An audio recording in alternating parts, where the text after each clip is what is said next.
very happy to have a good audience even for our last session.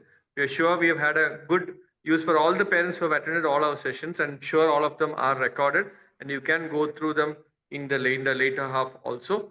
For today's session, we have myself, Dr. Jijo Joseph John. I head the pediatric department. I'm based in Kerala, in Thiruvalla. Myself, practicing pediatric pulmonology mainly. I would like to introduce my co-moderator, which is Dr. Pawan, who is my very good friend. He is from Vijayawada. He is a consultant in pulmonary and allergy sleep specialist in Khemani Hospital. He has been in multiple positions across the IAP as national coordinator, scientific convener, EBs of the Central IAP member, and also a respiratory chapter. He is currently chairperson-elect of the IAP Medical Education Chapter for 2025. He has done his training in Australia in a fellowship in pediatric pulmonary and sleep medicine. Over to you, Pawan, for the further proceedings. Thank you, Dr. Jijo. Thank you for your kind words of introduction. And today we have one more moderator with me, who is after Dr. Kabra sir, Dr. Kana has taken over and is doing an excellent job in cystic fibrosis. It's really a pleasure to have Dr. Kana with us today, who is working more on the mucociliary problems of cystic fibrosis and primary ciliary dyskinesia, and have large number of cohort of patients with him, and his studies are being applauded everywhere. So to introduce Dr. Kana, he doesn't read an introduction for most of the people, but as a part of routine, I would definitely introduce Dr. Kana. Kana is the professor of pulmonology and also at the Department of Pediatrics at All India Institute of Medical Sciences, New Delhi. He has done his MD from Maulana Azad Medical College, followed by senior residency from PGI Chandigarh, two prestigious institutes. And then he did in MMS, and he's a very good teacher. He has 131 publications on his name, 3 books, and reviewed 32 chapters. And he is the pioneer in the cystic fibrosis unit. So thank you, Dr. Kanaram, for being with us. And I request now Dr. Kanaram to take over and do the further proceedings. Okay. Thank you, Dr. Pawan, for kind introductions. So now I introduce today's speaker. So today's speaker is Dr. Aanchal Khemani. So she is Associate Consultant in Pediatric Pulmonology at Manipal Hospitals, Bengaluru. She has the gold medal in the DCH. Then after that, she has the fellowship in Pediatric Pulmonology, European Diplomate in Pediatric Respiratory Medicines, Diploma in Pediatric Sleep Medicines, and MRCPH. So, because without wasting time, may I request Dr. Aanchal Khemani to start this session. Along with you, another speaker, Mr.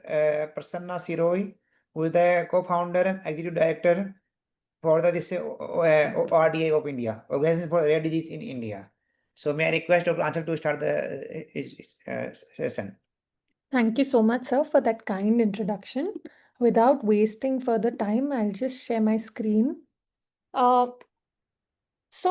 Over the last 5 sessions, I think we've already covered the main problems that our children with cystic fibrosis have. And we have focused on lung health, chest physiotherapy, nutrition.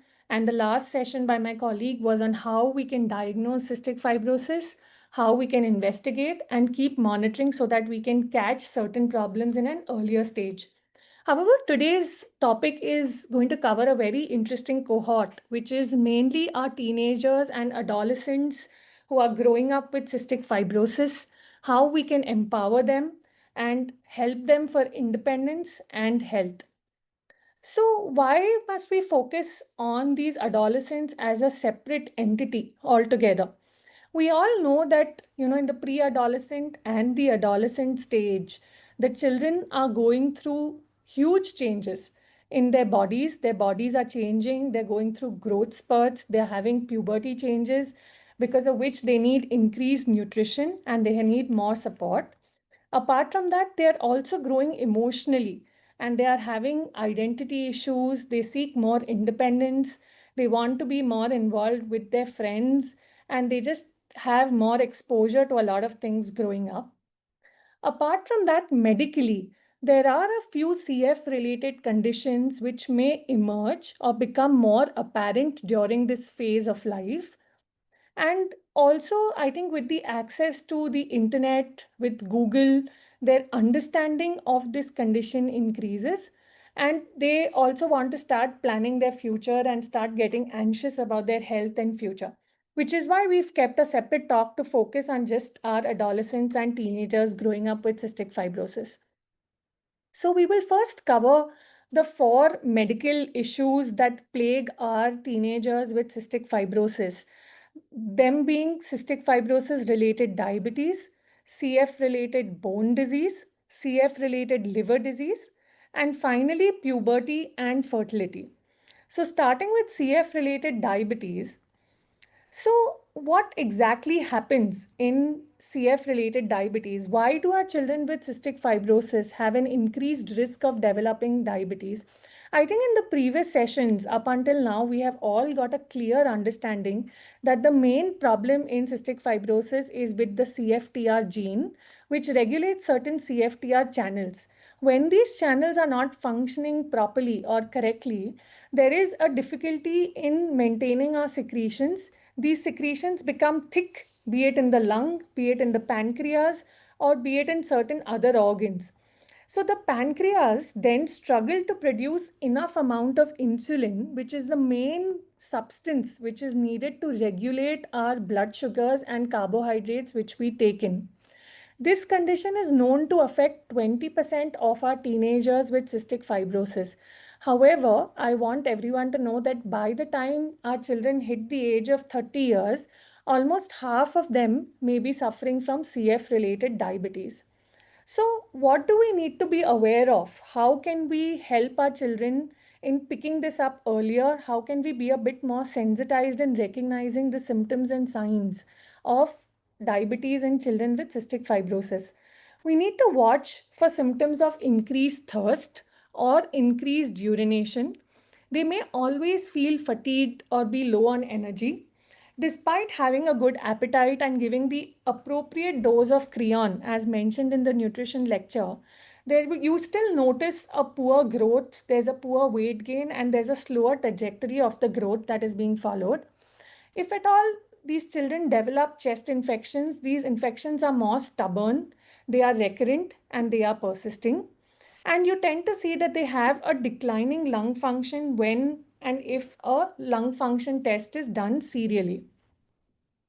So, why is it important for us to, catch hold of this emerging complication of cystic fibrosis earlier? As I already said, one is it causes prolonged and, ongoing persistent chest infections. It will impact the growth of our children with cystic fibrosis.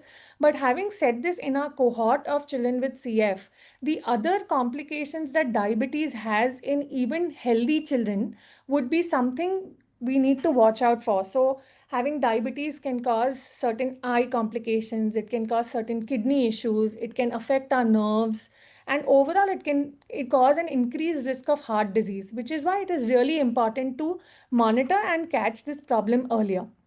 So how do we monitor this? Apart from the symptoms and signs I've already mentioned, you do something called an oral glucose tolerance test. That's something that your doctor will order once your child hits the age of 10 years. From the age of 10 years, this test is done every year. And if at all this test is found to be abnormal, then as per the clinical discretion of your cystic fibrosis medical team, they may consider doing something called as a continuous glucose monitoring. Now, this oral glucose tolerance test, if at all, there is some abnormality in the random blood sugar or in the HbA1c levels, as discussed by Dr. Supriya in the previous session. These are the tests we do during our annual reviews. If those are found to be abnormal, in those instances, we may consider doing this oral glucose tolerance test much before the age of 10 years. And if at all our children are diagnosed with an abnormal OGTT, as I would say, then how can we help them cope with this or get over this? So the treatment would be as any other child with diabetes, in the sense we would try to reduce the carbohydrate load, keep it a bit measured, because we can't significantly reduce the nutritional intake because we also want the weight of our children to go up. But apart from this, depending on your doctor and the endocrinology team, your child may have to be started on insulin therapy. Coming to the next CF related complication which hits this adolescent age group, that is the CF related bone disease. Now, why do our children with CF, develop bone disease, or they are more prone to develop things like osteoporosis or osteopenia? So this CFTR gene is also expressed in our bones in the body, and abnormalities or mutations in these genes will reduce the bone density or the strength of the bone. Apart from that, we already know that there is a deficiency of vitamin D as well as calcium in our body, both because of decreased absorption. The body and the pancreas are not able to absorb the vitamin D, as well as there's a poor oral intake. So in general, our children have a deficient vitamin D and calcium state. Recurrent infections and inflammations can inhibit bone formation. Also, many of our children are on multiple courses of steroids, as they move forward their course of cystic fibrosis. That itself can be a risk factor leading to bone disease. When they hit puberty, many of our children have delayed puberty, and for this puberty, you need something called sex hormones or steroids, which are released. Because of this delayed puberty, these sex steroids and hormones are on the lower side, and that as well can impact the bone health. And as we already know, because of these multiple illnesses, because of having malnutrition, in general, most of our children have a decreased physical exercise and activity, which leads to a poor bone health and growth. Now, how many of our children with cystic fibrosis are at a risk of developing this bone disease? Almost 1/3 of the adults with cystic fibrosis have osteoporosis. When I say adults, I mean that the monitoring needs to start in this age and phase of life so that we can prevent them from having osteoporosis when they become adults. And how do these features of bone disease and osteoporosis presents? These bones become weak, they become fragile, and they may develop fractures even for like small strains that the bones take, like inadequate falls, etc., can also lead to fractures of both the spine as well as the other bones of the body. So how do we monitor bone disease? Usually in the annual blood screens that are done, a vitamin D as well as a bone profile would have been covered. However, once the child hits the age of 10 years, there's something called a DEXA scan, which is done of our lumbar spine as well as of the bone of the leg, that is the femur. If there's an abnormality, then that is repeated sooner, maybe every year or every 2 yearly, and then the required treatment is started. If the 10-year scan is normal, then it is only repeated at the age of 15 years. How can we prevent this? We already know that we have to take a number of vitamin supplements in condition of cystic fibrosis. So vitamin D supplements need to be taken. If there is a deficiency, it needs to be treated. We need to monitor and treat pubertal delay if at all the child has not hit puberty at the said age. We need to encourage physical exercises and activity so that the overall bone health improves. And as doctors, I think we need to be a little more cautious in the effective dose of steroids that we prescribe to our children. And to treat it, again, we give vitamin D and supplements. And in certain cases where the DEXA scans are abnormal, we may have to give certain medications called bisphosphonates, but that is going to be at the discretion of your healthcare provider. Coming to the next illness, that is CF-related liver disease. So why does one develop CF-related liver disease? Again, these thickened secretions, they cause obstruction of the ducts which are present in the liver. This liver disease can present as any of these things. It can just be harmless, which means it can just be an elevation of the liver enzymes which one picks up when we do the annual blood tests, or there may be a component of fatty liver, or in some instances, which is usually rare, there may be more advanced liver disease in the form of cirrhosis. It is mostly asymptomatic. However, advanced liver disease may manifest after 10 years of age. Clinically important cirrhosis or the advanced liver disease, as I already mentioned, is seen in around 20 to 30% of our adult CF patients. And some of them may have elevated liver pressures as well, but that is a small percentage. So how do we monitor this? Again, on every visit that you have with your doctor, they will ask you certain questions of whether the child has any tummy ache, whether there is any tummy distension that you've noticed, whether there is any jaundice that you may have noticed, any sort of bleeding that is happening from anywhere in the body. Apart from that, your doctor usually feels the tummy of your child and sees, if there is any evidence of the liver being larger than you would have expected. Apart from that, during every annual review, we do something called the liver function test and the clotting test, which give us an idea whether the liver health of the child is healthy. And starting usually from the age of 5 years, if the family is affordable and if we have the facility, we could do an ultrasound of the tummy to understand what the liver is like, and then we repeat it every 2 yearly. So how do we treat this? We have to make sure that there is an adequate dose of our vitamin A, D, E, K supplements. Occasionally, the child may need an extra dose of vitamin K if there's some bleeding happening elsewhere. And depending on your doctor as well as the advice of the gastroenterologist, a medicine called ursodeoxycholic acid may be started. Coming to a very important issue, in our teenagers is puberty and fertility. I'm sure a lot of our parents have that question, and the children as well, will they hit puberty? Will they, be fertile? So, the reproductive health in cystic fibrosis, a lot of our children do have delayed puberty. When I say delayed puberty, why does that happen? Because there is chronic malnutrition that the child is suffering from. There is a severe lung infection that is ongoing. So depending on the severity of the infections that the child is suffering from, the puberty may be delayed. Because of this CF related diabetes and liver disease that the child has, there may be a delay in the puberty. And of course, certain treatments that are given to help keep the child healthy, that may also be one of the causes as to why you have a delayed puberty.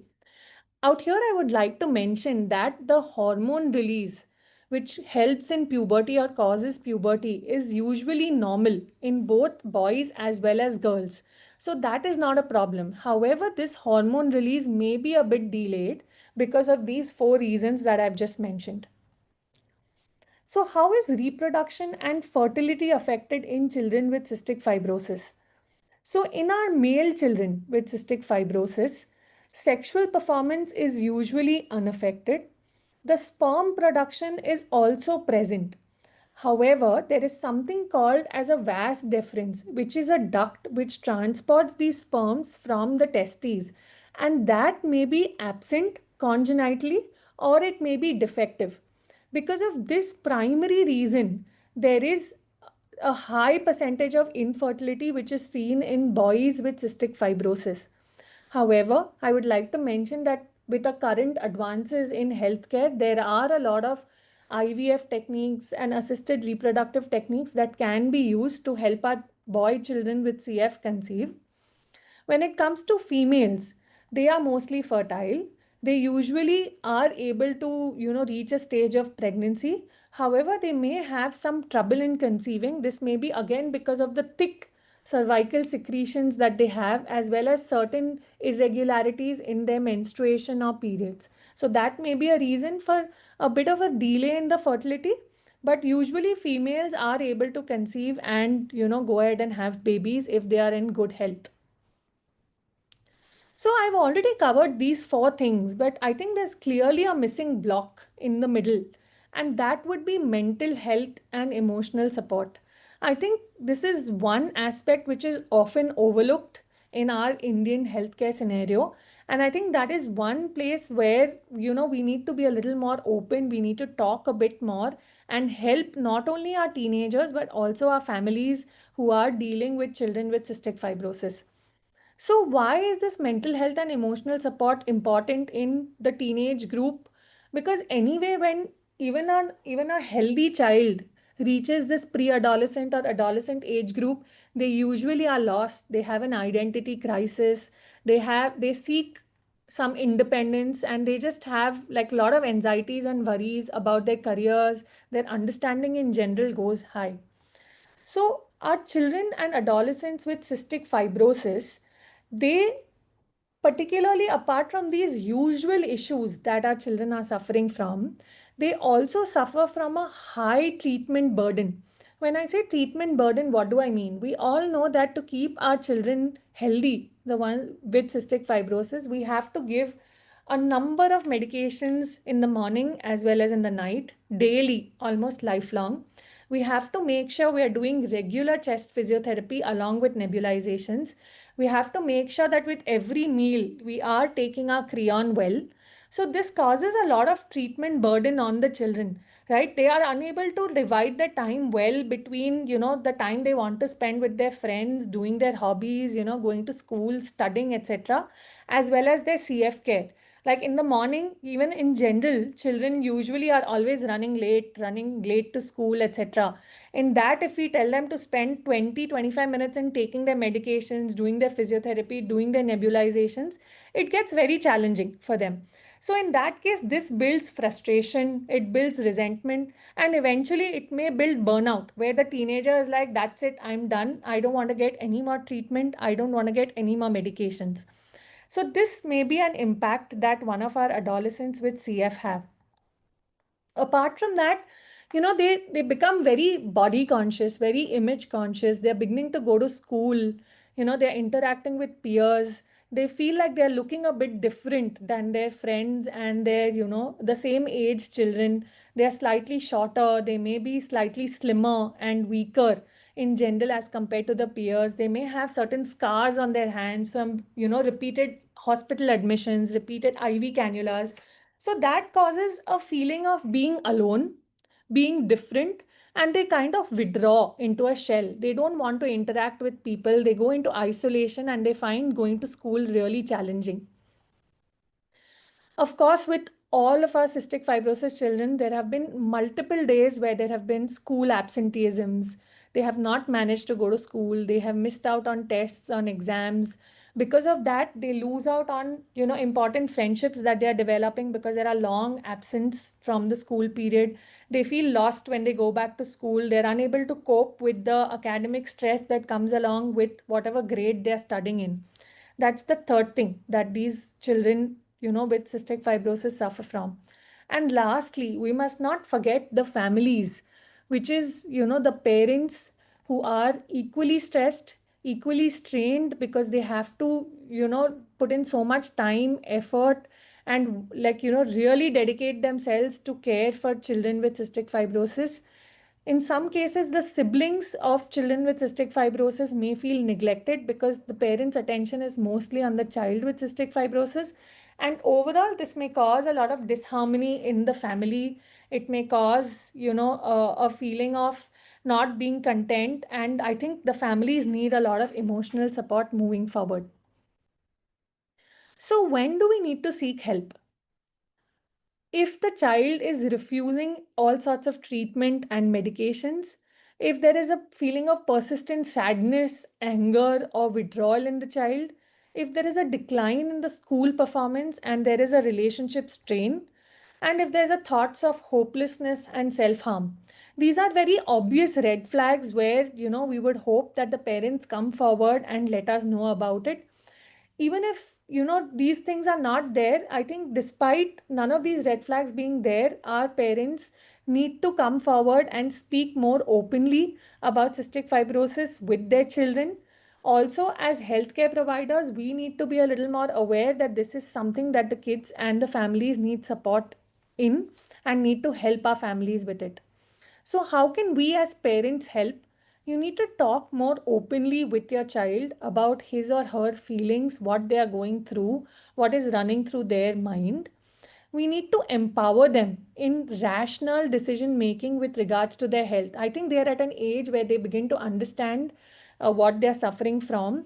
They want to take independent decisions, and that's what we must empower them for. We must empower them to gain independence and take charge of their medicines. But of course, we need to have a monitoring eye on them to make sure that all the medications are going correctly and as per the advice of the doctor.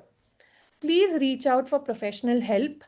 This professional help can be in the form of a CF psychologist, a school counselor, or we have support groups. I think most of our parents are on these CF support groups. Please remember that this support is not just essential for your child, but also for yourself, because a healthy parent is equal to a healthier child. So I'd just like to conclude with take-home messages. We need to look at our adolescents and teenagers as a completely different entity. One shoe does not fit all. Apart from the usual health issues, adolescents have a bunch of new medical issues that need attention and close surveillance. Mental health and emotional support is the most important cornerstone. Thank you. Thank you, Dr. Aanchal. Very clearly explaining this problems to adolescents, and this is the last part also very important, the psychological impact of the CF and the management. So now may I request Mr. Prasanna to speak about this ORDI for the parents. Okay, thank you.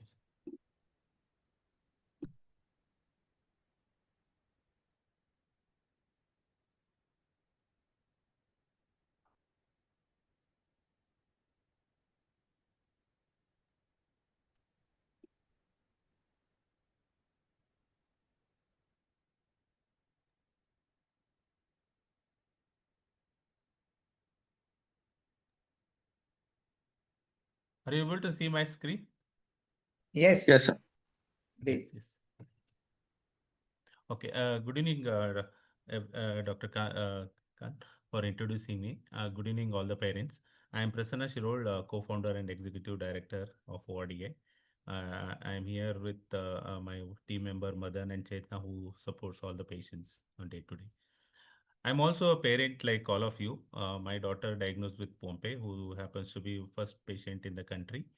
I took 7 years to diagnose, and then 17 years she was on BiPAP machine, going to school and colleges with 3 machine. Later on, due to a malfunctioning of a BiPAP machine while she was in college, we lost her in November 2023.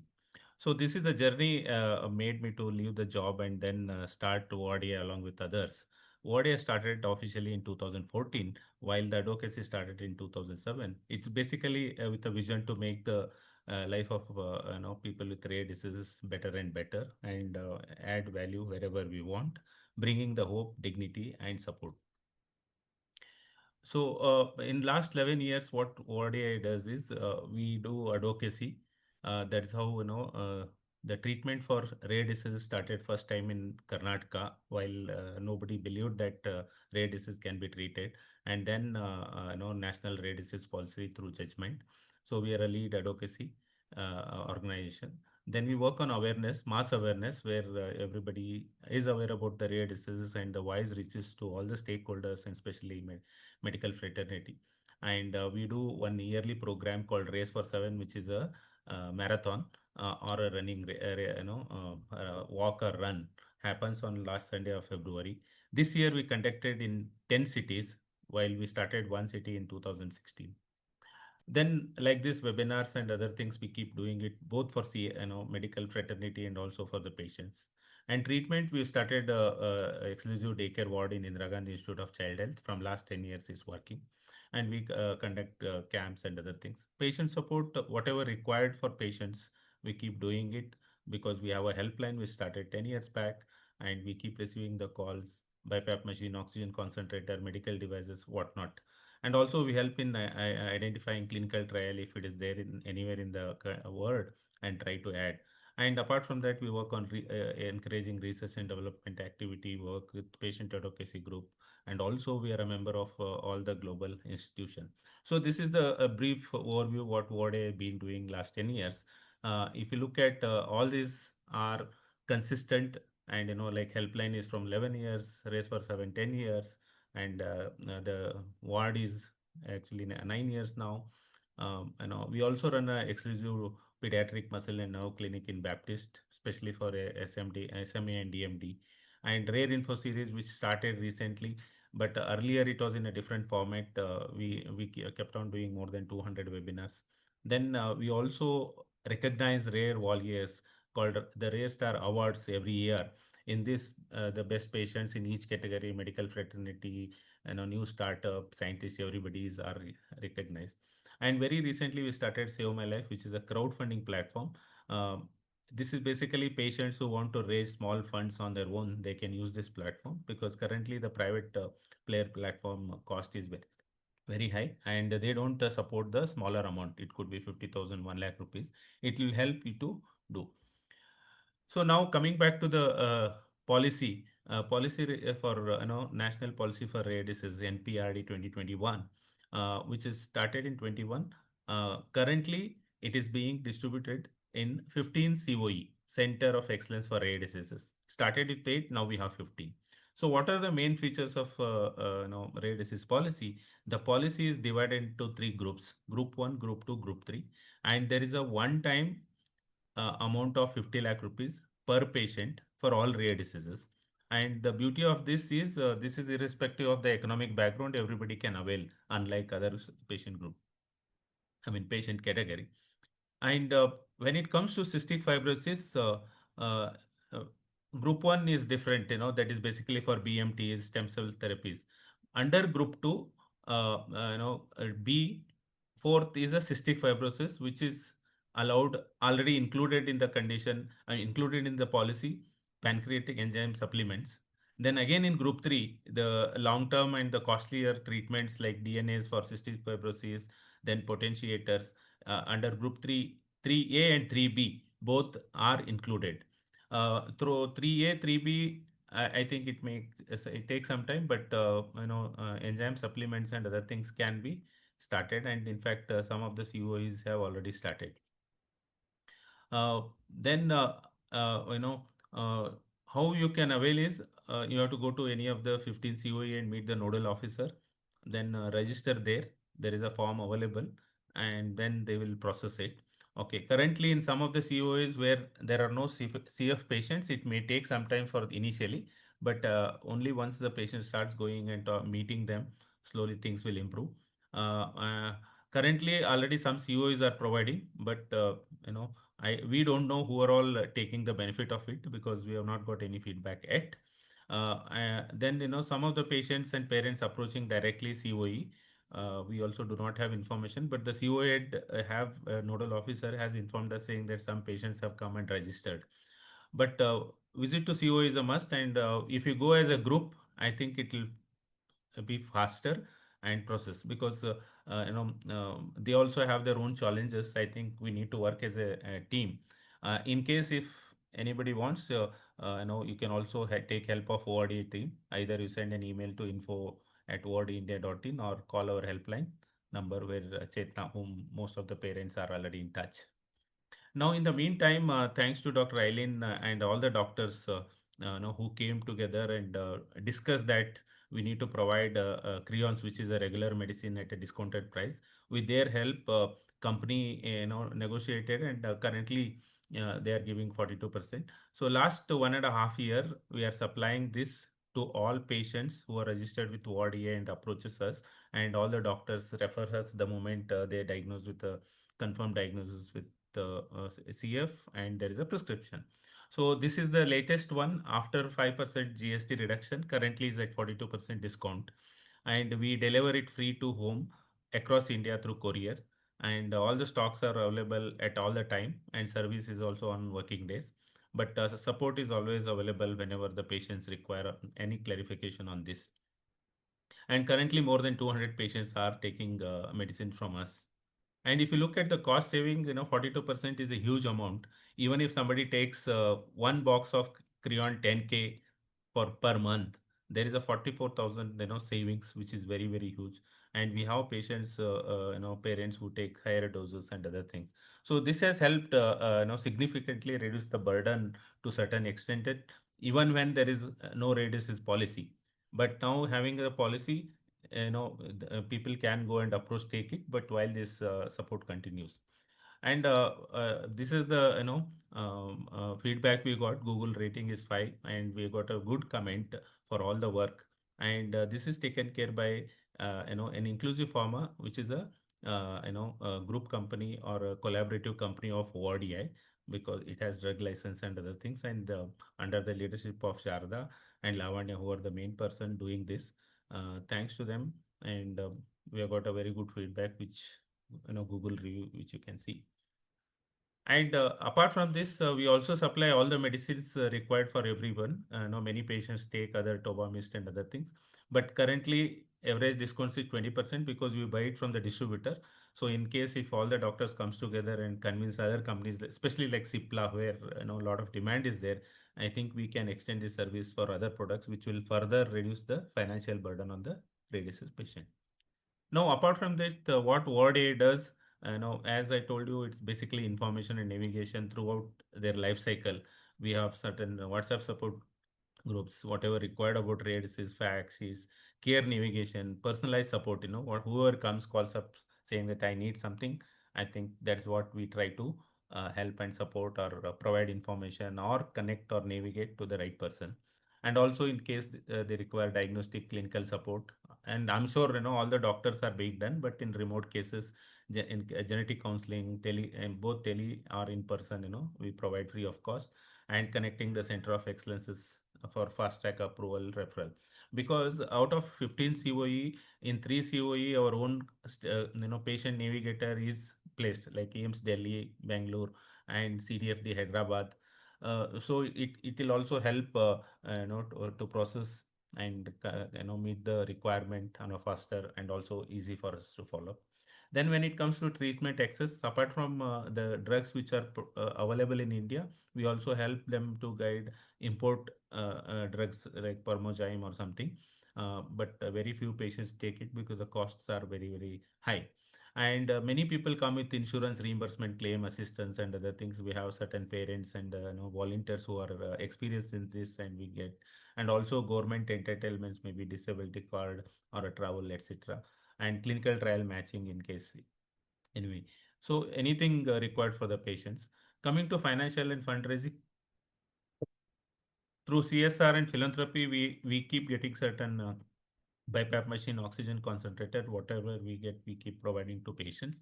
And as I told you, the Save My Life is a crowdfunding platform which individually patients can use and take it, because for patients to explain what is CF is very difficult and they cannot reach out physically to everyone.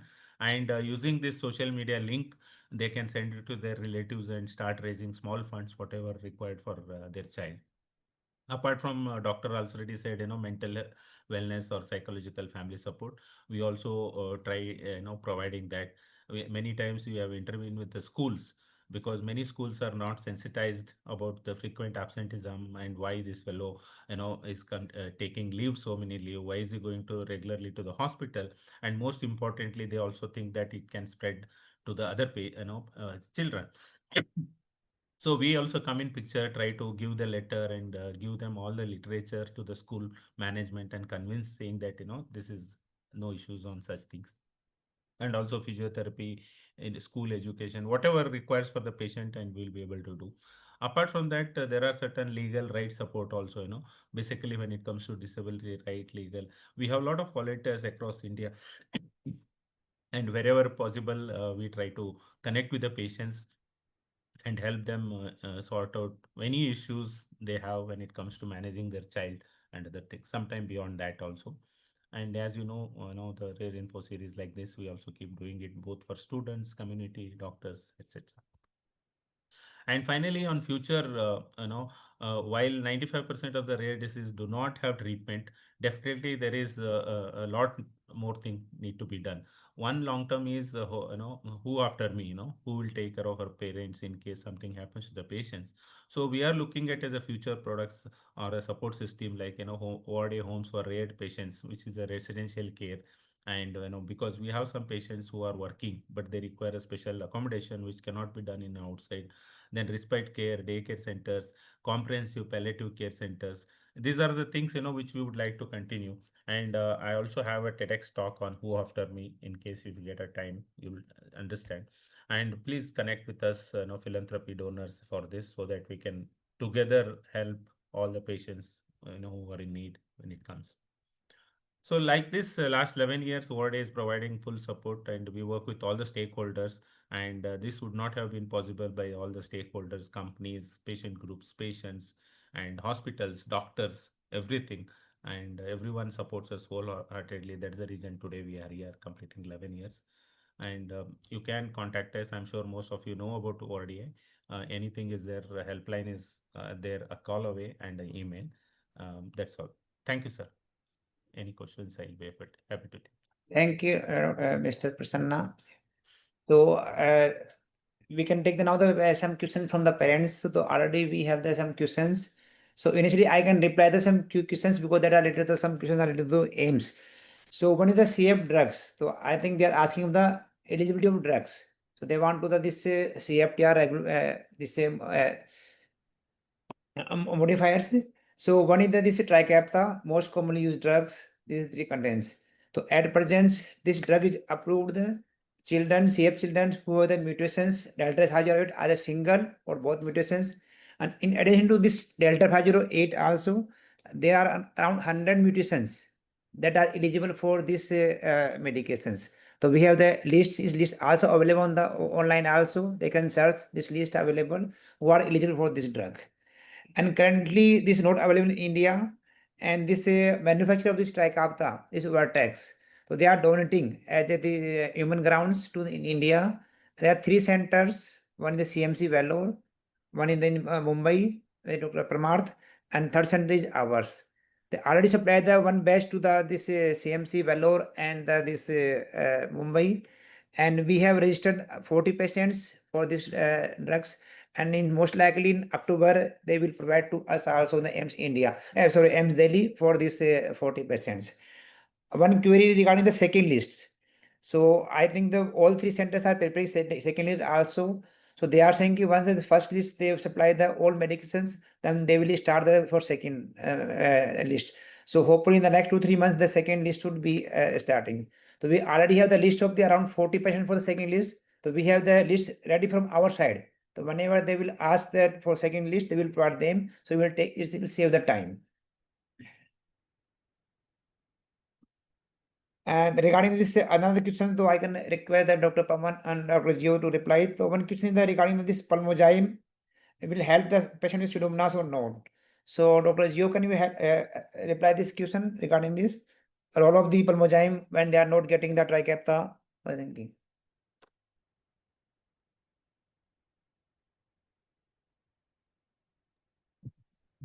Definitely, Pulmonology would help Dr. Kanaram. So I would just continue because Jijo is not there. But the only thing is that Pulmonology availability in India is one big question here. So I had a patient who had come from Australia for a trip, and because she had some extra, so like this only we are able to get. I don't know how we are able to get. Hope you are getting in Pulmonology because I heard there is a back market where they would be there, but it would be very costly and difficult to procure. It's definitely a good drug. So that is what they do.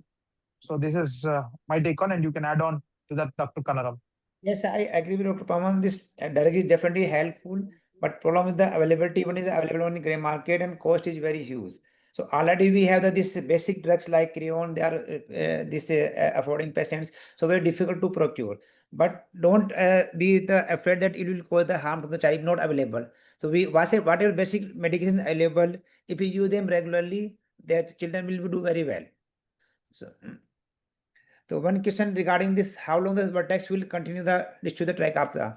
So at presently, they didn't any specific durations, but they are saying they will provide the lifelong. But we are not sure how long they will provide, but at least for a few years, definitely they will provide.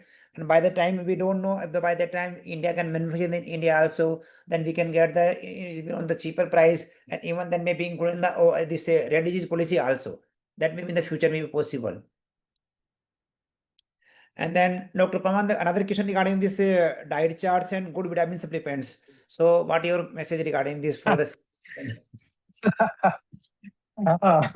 very good question, diet charts and vitamin supplements. So it's you should have a good nutritionist. That doesn't mean that without the nutritionist you cannot do, because where we are trained, you have a nutritional specialist who looks into the daily this thing, but we definitely give them when they come to it's a teamwork which has been done. So we will definitely give the diet charts. The only thing is that they should see for the stool content. That's what they say. If the steatorrhea is being more, that means your diet is not sufficient and you're not using creon properly. And multivitamins, yes, to definitely, because AIIMS has come with the diet protocol. If anybody is, Dr. Kabra sir has made a diet plan for the general water, the requirements and the multivitamin.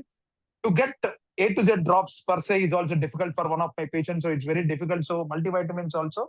And the other part is whether we are giving appropriate amount of multivitamins in the Western world.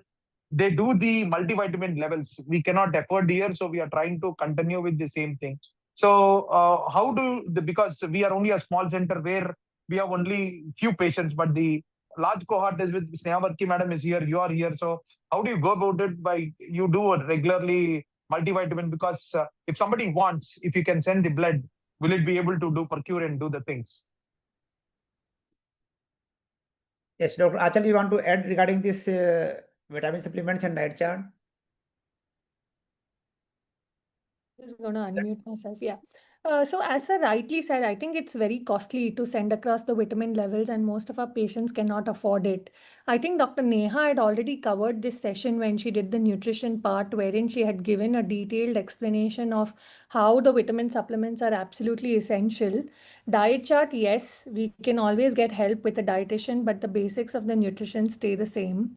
And you just have to give a good fat content in our diet. Make sure there's an adequate carbohydrate and protein content as well, but the fat content particularly needs to be higher, and you need to make sure you're supplementing it with your creon. Okay. And Dr. Aanchal, one more question related to today's Kanaram, Dr. Sneha wanted to, I think, wanted to add something. Madam, Dr. Sneha, madam, please go ahead. No, not really. Am I audible? Yes, ma'am, you're audible. Yeah. So nothing much to add, but things to remember here are we can the main vitamins what we need is A, D, E, and K. Those are the fat soluble vitamins. We may not have a combination of 4 together in one, but we have separately. We have tab vitamin K, we have D, and we have E. I mean, it's easily available. So the doctor can look up the doses and give a prescription as to how often you need to take per week to make up the requirement. So that's what we are giving. And A also, the preparation which is available, it's a very high quantity. So usually sometimes we just give the Zingovit a little higher amount because there is some amount of A there. And maybe at the start when you diagnose, when they have been not been using vitamin A at all for a long time, we can use the Aquasol and those kind of preparations which have higher content of vitamin A. So periodically, vitamin D we can monitor. So every year you're supposed to monitor. D everywhere, anybody can monitor. So if you have a good level of D, we could assume that the other, I mean, it doesn't assure, but if you are getting enough D with that doses we are giving, whatever we are giving along with it also must be getting absorbed because we are giving creon and fat along with that. One thing for patients to remember is that the vitamins also need to be taken along with the creon because with the creon and the fatty food, only then it will get absorbed. So these are the basics of vitamin supplementation. Diet, unrestricted diet, there's no need to avoid milk or milk products or whatever. People feel these things will cause some phlegm and families tend to avoid it. So what to remember is it's unrestricted diet for so whatever the child likes, just make sure each meal is an opportunity to improve the weight. So instead of giving some junk or non-rich food, make sure each feed has got good nutrients, that everybody knows, what is fatty. You don't really need a dietitian for that. You can see how much fat or oil you're adding to that. And good protein food, we all know, non-vegetarian, some of the pulses, nuts, these are all good protein food. So these can be added to each of the meals to make sure that, it's a rich diet. So those are the basic principles. So sometimes we may need a dietitian's help if the child is not growing. So at that time, you need to, consult the dietitian and get a, personalized chart for. That's what I can say about diet. Thank you, Dr. Sneha. So one question regarding the today's session to Dr. Aanchal. So one query that this routine screening test, like for the blood sugar, LFT, how frequently patients should do? So there are certain tests which need to be done every year, which is annually. That would be your liver function tests. As ma'am already mentioned, usually we would like to get an idea of all the vitamins, but they are expensive and not easily available. So we would do vitamin D. We would do a bone profile if the patient is affording. Along with that, we would do some clotting factors. To make sure that the sugars are in line and there's nothing abnormal there, we would do a random blood sugar and we would do an HbA1c level. Every year, we would also try and get one chest x-ray to try and understand the progression of the disease, if that's possible to understand. On the 3 monthly visit that you have with your doctor, a sputum test or a cough swab would be recommended to do even if there are no symptoms, so that we can identify silent organisms sitting there and treat and target the antibiotic treatment appropriately. So these would be like the overall tests that you would need to do annually. And as already mentioned in my talk, once the child hits 10 years of age, we would like to make sure that we rule out CF related diabetes. So we would do an oral glucose tolerance test. For the liver, we may have to do an ultrasound if at all there are some alarming signs there. And for our puberty and fertility status, we just clinically follow them up. Okay, thank you, Dr. Aanchal. So, Dr. Pawan, one question regarding this use of the aspirin, salbutamol. So, few parents have noticed that their side effects like the hands shaking, like tremors, or heart palpitations. So, their query is that can they use the silovolin instead of the aspirin during the physiotherapy session before? Very good. See, duolin is again astaline plus cipratropium. Again, it also has an astaline. The handshaking would be there. Dr. It Pawan, would be there. use salbutamol.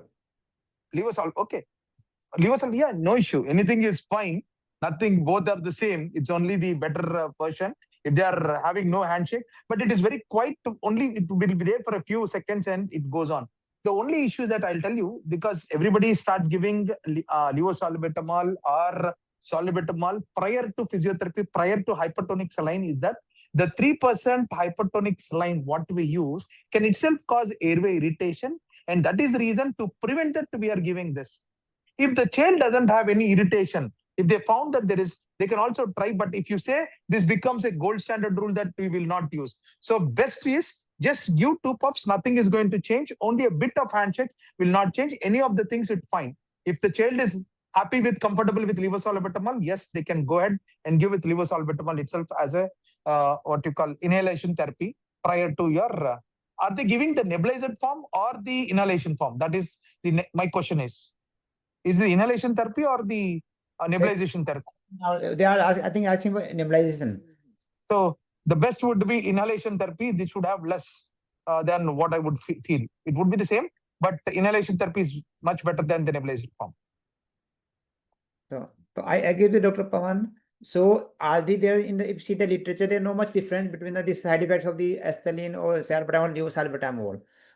Sometimes there may cost maybe more of this levosalbutamol as compared to the astaline. But if you use only the morning or evening before physiotherapy, hardly there any side effects.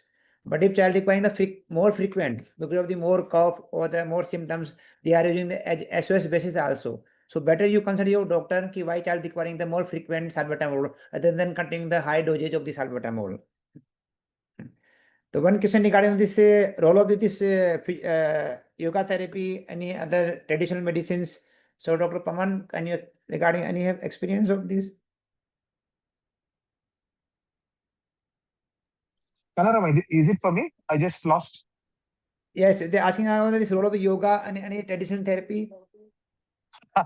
Again, everything, traditional therapy, I wouldn't say anything, but yes, yoga is always a good breathing exercise, that pranayama. But the main important is the airway clearance technique, what a physiotherapist has told you to clear the lungs, the lobes particularly. You know, the doctor would be seeing you definitely 3 monthly once as per the protocol, and you know where are the best the crepitations heard. Based on it, they will teach you which lobe has to be concentrated more. But overall, you have to follow that the exercise which the physiotherapists have to done. Without that, traditional these things would not help. So first is always the good airway clearance technique, that good physiotherapy. They can add on, yes, your other things would help. Traditionally, we don't see any effect. But pranayam has a bit role, but definitely physiotherapy is the first thing rather than all these two things. So yes, Dr. Pawan. So physiotherapy must, and any type of physiotherapy you should do. There's no much difference in the type of physiotherapy, which type you are doing, but it should be there as well. So if you want to add the yoga therapy, there's no side effects, you can add them, but don't they say stop this physiotherapy, then chest screen therapy as well. One question, say, Dr. Aanchal, you can reply. They're asking if there is any member or other in the family having this cough cold. So what precautions they should take for the CF child? I think these precautions would be the same as you would take for any other child. So basic hand hygiene. If you can possibly maintain some distance between the sick person in the family and the child, then please try and maintain some distance which can keep the child away from, this illness.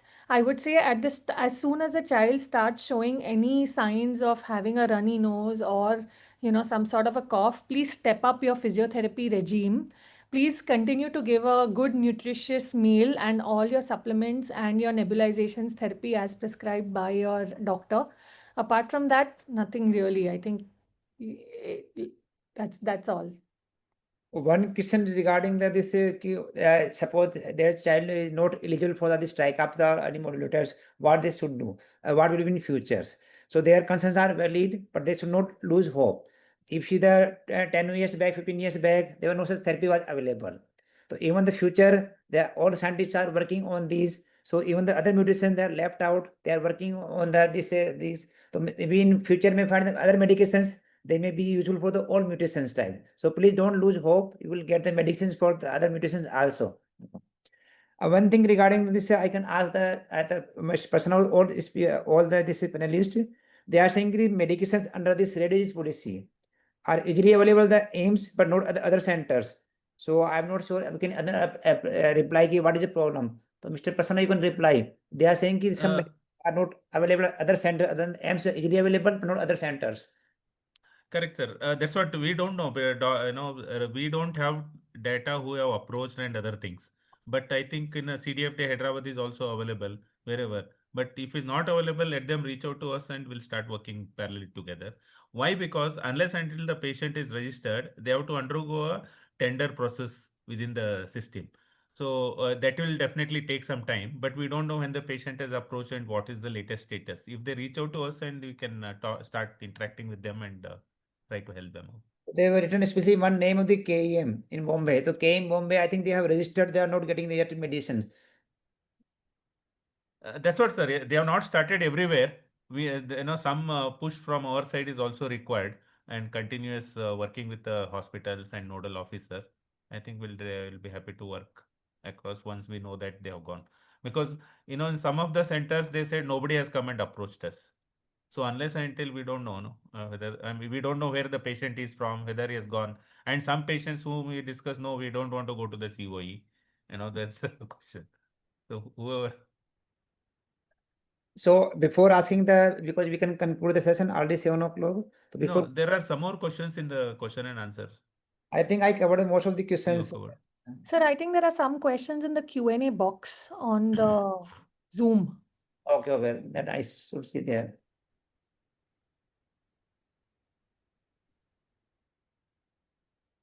One question regarding this, my kid is 20 months old now, and after 6 years he will get. So yes, they are providing the medications above 6 years of age, although this Trikafta is approved for the 2 years of age. So we are asking if they can provide the 2 years of age in later on also. But currently they are providing only for children who are 6 years and above. One thing regarding the support for the importing Monarch airway clearance system for Hildrome 105 West by ORDI.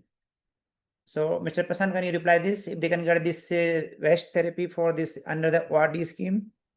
No, ORDI scheme is not there. I think it has to be imported. I request Dr. Sneha Waraki to comment on this, because sometime back we discussed about this with one of the US parent who was ready to. Am I right, Dr. Sneha?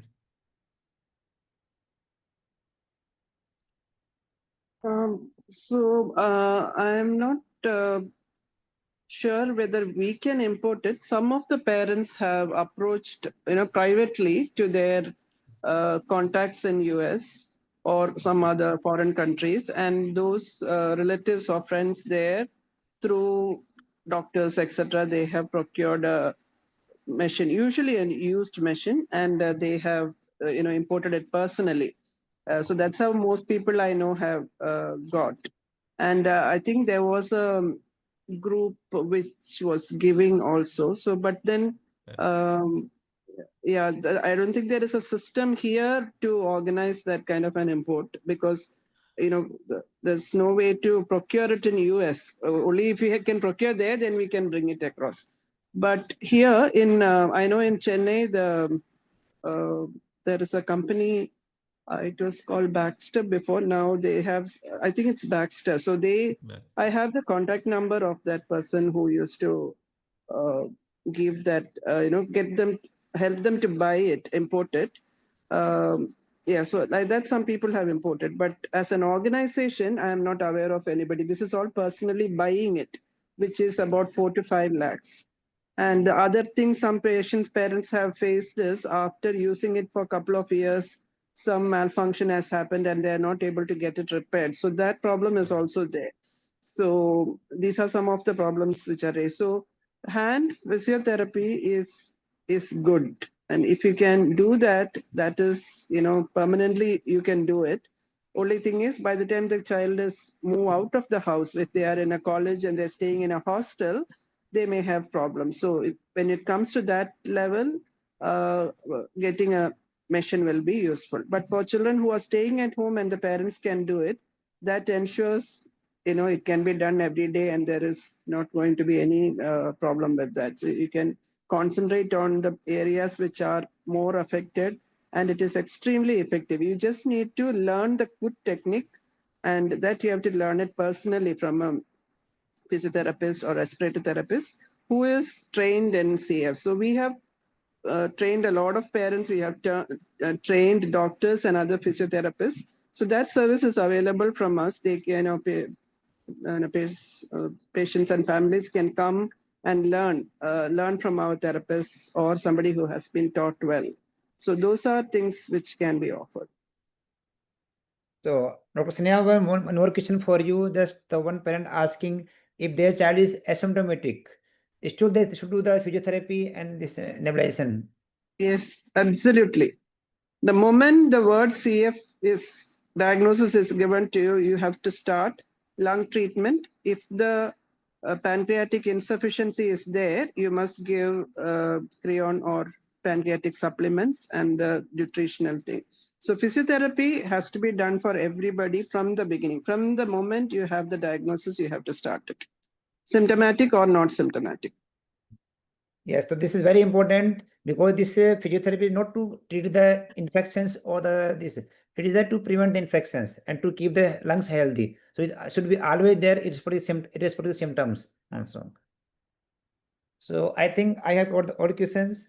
So in the parents, there may be some parents, they may not be know English. So in a few minutes, I will summarize some things in the Hindi also, so they can understand.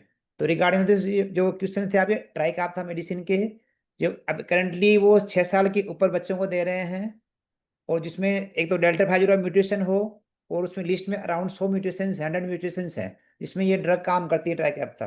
तो आप हमारे पास सबके available है, even आप online भी check कर सकते हो अगर आपको म्यूटेशन है तो आप चेक कर सकते हो कि आपका बच्चा उसके लिए एलिजिबल है कि नहीं है। अभी करंटली 3 सेंटर्स हैं इंडिया में, CMC वेल्लोर, डॉक्टर स्नेहा वहाँ से हैं, डॉक्टर प्रमाद का सेंटर फ्रॉम द मुंबई, और एम्स न्यू दिल्ली। सो आप किसी भी सेंटर को अप्रोच कर सकते हैं कि आपका बच्चा एलिजिबल है, you can ask the centre also कि वो एलिजिबल है कि नहीं है उसको। और अभी जैसे वर्टेक्स वाले बोल रहे हैं कि they life long they will give the medicine, पर अभी वो श्योर नहीं होता कितना देंगे, पर एटलीस्ट फ्यू ईयर्स के लिए तो दे प्रोवाइड करेंगे। और तब तक हो सकता है हमारे इंडिया में बनना शुरू हो जाए, सस्ती मिल जाए इसको। रिगार्डिंग हमारी जो एक वो डिस्कस हुआ ये न्यूट्रिशन का एंड मल्टीविटामिन्स का, तो न्यूट्रिशन बहुत ही जरूरी है बच्चों में आपको, बिकॉज CF वाले बच्चे एक तो उनका खुद जैसे डेली होती है रिक्वायरमेंट, और उनका रेस्पिरेटरी सिम्टम्स एक्स्ट्रा रिक्वायरमेंट होती है। तो CF वाले बच्चे नॉर्मल बच्चों से एक्स्ट्रा उनकी कैलोरी की रिक्वायरमेंट होती है, तो they need the more food other than normal बच्चों के बजाय उसको। साथ में जो विटामिन है उसका भी ये है कि उनको जो नॉर्मल मात्रा में होती है उससे एक्स्ट्रा मात्रा चाहिए होती है। सो आप जो नॉर्मल यूज करोगे, ये मल्टीविटामिन जो कमर्शियली अवेलेबल है उनमें बहुत कम मात्रा होती है, तो ये डॉक्टर सन्या ने बताया कि हमें एक्स्ट्रा मात्रा देनी होती है, विटामिन ए सेपरेटली देना है, डी भी अलग से देना है, ई भी अलग से देना है, बिकॉज में उनके लिए एक्स्ट्रा अमाउंट की जरूरत होती है उसको। और रिगार्डिंग जो पॉलिसी की जो अराउंड 15 सेंटर्स है, सेंटर ऑफ एक्सीलेंस जो रेड डिजीज पॉलिसी है, तो आप आज कोई भी आपके नियर बाय सेंटर है वहाँ पे अप्रोच कर सकते हो, तो आपको रेड डिजीज पॉलिसी के अंडर मेडिसिन मिल सकती है। तो उसमें अभी करंटली पर ईयर के लिए 5 lakhs हैं। 5 lakhs में तो समटाइम्स अगर आप ज़्यादा यूज करते हैं कोई एक्स्ट्रा मेडिसिन, तो हो सकता है कि आप जल्दी फंड खत्म हो जाए इसलिए, तो आपको फंड भी जुडिशली यूज करना है, ये नहीं कि आप अननेसेसरी हर चीज़ के लिए या एक्स्ट्रा चीज़ के लिए मेडिसिन वो फंड यूज करते हो। कि हमारे एम्स में प्रॉब्लम आती है कई बार कि वो ऐसे फंड एक्स्ट्रा यूज करते हैं, फिर उनका वो बिफोर 1 year में वो फंड खत्म हो जाता है, they have to buy the medicine में। So with these comments, now I go to the other panelists. They can summarize the 1 or 2 and message, the take-home message. Dr. Pawan Kalyan. Thank you, Dr. Kanaram. You have extremely summarized. The only thing is that because this is a topic for CF parents, my take-home message is that the more troublesome patients are the adolescent patients. So we need to be behind them. When they come to the 10, 11 years old, 12 years old, they start all this problem. Why should I take daily medications? I want to go and play. So this requires a good parental support as well as the whole family support. This is what my take-home message is that. So they will be very, they are not willing to take the physiotherapy. And we know how important is the physiotherapy, not this pulmonology, not this all things, but the main important is if you don't give proper physiotherapy, the recurrent infections will cause more and more weight loss and they will be more sicker enough. So kindly tell, and usage of masks. These two things for an adolescent are much more needed. Yes, Dr. Aanchal Khemani from your take-home messages. Sir, I think both of you have covered everything. It's just looking at a child with cystic fibrosis holistically, lung health, nutrition health, regular follow-ups, please. That too, particularly with a doctor who's trained in cystic fibrosis, not any pediatrician. It is advisable to go to a doctor who knows cystic fibrosis, who knows how to monitor it, and who can give you the right guidance and monitoring. And don't lose hope. India is moving towards, a better future for our children with cystic fibrosis. And, we are all with you in this fight for cystic fibrosis. Thank you. Thank you, Professor. Dr. Sneha, your take-home messages? Yeah, I would like to say the same things the previous speakers have said. I think whatever you have now, you use it 100%. Example, chest physiotherapy, good nutrition, timely visits to the doctor for follow-up, and sometimes when we ask the parents to get admitted for intensive therapy like antibiotics, etc., please follow that instruction, because there is a reason why we are asking you to do it. So even though it is difficult in the home front to arrange some of these things, focusing on this in the early part of the life is very, very important, because what is lost as far as the lung is concerned, parts of lung which are damaged and gone, we can't recover that. Even if we get tricapta, what is gone, we can't recover it.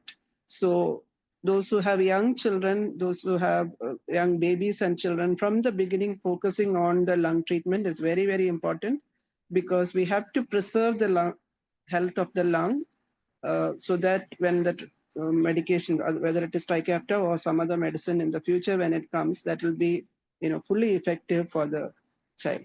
That's all I have to say. Thank you, Dr. Sneha. Mr. Prasanna ji, your final comments?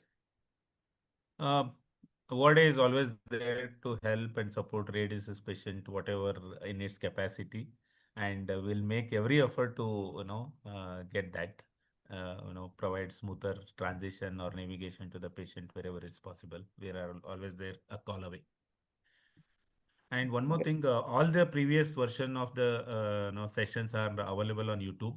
Okay, we'll start sending it to patients. We'll also send it to you. You can start sharing it to the patients for whoever wants it. So especially, nutrition and other things repeatedly, those questions might come.